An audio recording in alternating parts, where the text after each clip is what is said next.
नीतीश कुमार ने नरेंद्र मोदी के विरोध में जब 2014 में बीजेपी का साथ छोड़ा था, तब वो अल्पसंख्यकों के हीरो बन गए थे।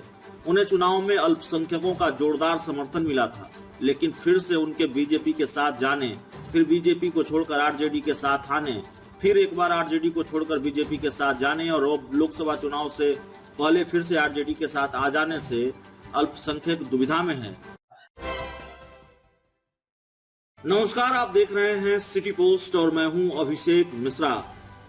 बिहार के मुख्यमंत्री नीतीश कुमार सालों से बिहार की राजनीति में बैलेंसिंग फैक्टर बने हुए हैं। बैलेंसिंग फैक्टर से हमारा मतलब यह है कि जिस खेमे का हिस्सा हो, जिस गठबंधन का हिस्सा हो, उसका पलड़ा भारी और सरकार उसी की। ये बहुत आसान सी बात है, जिसको बिहार की राजनीति की थोड़ी बहुत भी समझ है वो ये जानता है।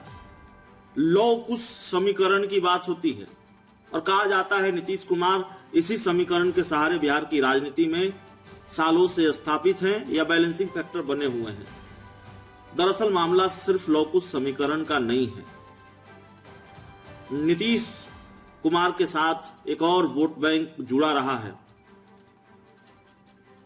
और नीतीश कुमार अगर सालों से बैलेंसिंग फैक्टर बने हुए हैं, उसकी वजह वो वोट बैंक भी है और महत्वपूर्ण वजह है। हम अल्पसंख्यकों की बात कर रहे हैं जो नीतीश कुमार पर भरोसा करता रहा है। नीतीश कुमार इस वोट बैंक को बखूबी साधते रहे हैं। सवाल यह है कि अल्पसंख्यकों का नीतीश कुमार पर अब भी भरोसा है। नीतीश कुमार फिर उस भरोसे को जीत पाएंगे। 2024 में लोकसभा का चुनाव है, 2025 में विधानसभा का चुनाव है। नीतीश कुमार ने नरेंद्र मोदी के विरोध में जब 2014 में बीजेपी का साथ छोड़ा था, तब वो अल्पसंख्यकों के हीरो बन गए थे। उन्हें चुनाव में अल्पसंख्यकों का जोरदार समर्थन मिला था, लेकिन फिर से उनके बीजेपी के साथ जाने, फिर बीजेपी को छोड़कर आरजेडी के साथ आने, फिर एक बार आरजेडी को छोड़कर बीजेपी के साथ जाने और अब लोकसभा चुनाव से पहले फिर से आरजेडी के साथ आ जाने से अल्पसंख्यक दुविधा में है। सबसे बड़ा सवाल, क्या आरजेडी के साथ आने के बाद उन्हें फिर से अल्पसंख्यकों का पहले वाला जोरदार समर्थन मिल पाएगा? और जाहिर है ये महत्वपूर्ण सवाल है और इसीलिए इस सवाल पर हम बातचीत कर रहे हैं। शुक्रवार को नीतीश कुमार ने अपने आवास पर बिहार के सीएम शुक्रवार को अपने आवास पर नीतीश कुमार ने इफ्तार की दावत दी। यानी कल महागठबंधन के नेताओं के अलावा बड़ी तादाद में मुस्लिम समुदाय के लोग भी जुटे। नीतीश कुमार को अभी आस है, उम्मीद है कि साथ छोड़ चुके मुसलमान फिर उनके साथ आएंगे। बदले हालात में यह संभव भी हो सकता है। नीतीश कुछ महीनों को छोड़कर लगातार बीजेपी के साथ रहे, अब आरजेडी के साथ हैं। ये अलग मसला है कि नीतीश कुमार पर अल्पसंख्यक समुदाय का भरोसा, माफ कीजिएगा, नीतीश कुमार पर अल्पसंख्यक समुदाय का साथ नीतीश कुमार को 2014 के बाद नहीं मिला है। 2014 में जनता दल यूनाइटेड का पटना जिला अल्पसंख्यक सम्मेलन श्री कृष्ण मेमोरियल हॉल में हुआ था। आयोजकों को उम्मीद थी कि कार्यक्रम में भारी संख्या में अल्पसंख्यक हिस्सा लेंगे। आरंभ से अंत तक हॉल की कुर्सियां अधिकतर खाली रही। बिहार के तत्कालीन अल्पसंख्यक कल्याण मंत्री खुर्शीद उर्फ फिरोज अहमद ने इसके लिए सार्वजनिक तौर पर माफी मांगी।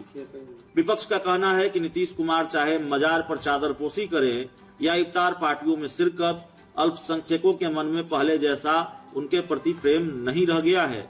वो लाख सफाई दे ले या बार बार बयान दे कि कम्युनलिज्म से कोई कभी समझौता नहीं करेंगे, चाहे उनके साथ कोई भी रहे, इसका कोई खास असर अल्पसंख्यकों के मन मिजाज पर पड़ता नहीं दिख रहा है। नीतीश कुमार अगर हर बार कामयाब होते रहे तो अल्पसंख्यकों का उनके प्रति भरोसा भी इसका एक बड़ा कारण है, जो हमने आपको पहले ही कहा। सिर्फ लौकुश समीकरण के सहारे नीतीश कुमार बिहार की राजनीति में सालों तक स्थापित नहीं रहे, बैलेंसिंग फैक्टर नहीं बने रहे। अल्पसंख्यकों ने उन पर भरोसा जताया। इस वोट बैंक के आधार पर भी वो बिहार की राजनीति के बैलेंसिंग फैक्टर बने हुए हैं, बने हुए रहे हैं। कभी कांग्रेस के कट्टर समर्थक अल्पसंख्यक कालांतर में राजद के साथ हो गए थे, लेकिन नीतीश कुमार ने कई मौकों पर अपने आचरण और वाणी से यह भरोसा दिलाया कि वो अल्पसंख्यकों को नहीं छोड़ सकते। वो अक्सर चाहे नरेंद्र मोदी का गुजरात के मुख्यमंत्री होने के नाते बाढ़ राहत का बिहार को भेजा गया पैसा लौटाने का हो या भोज रद्द करना, नीतीश ने अल्पसंख्यकों की भावनाओं को हमेशा तरजीह ही दी।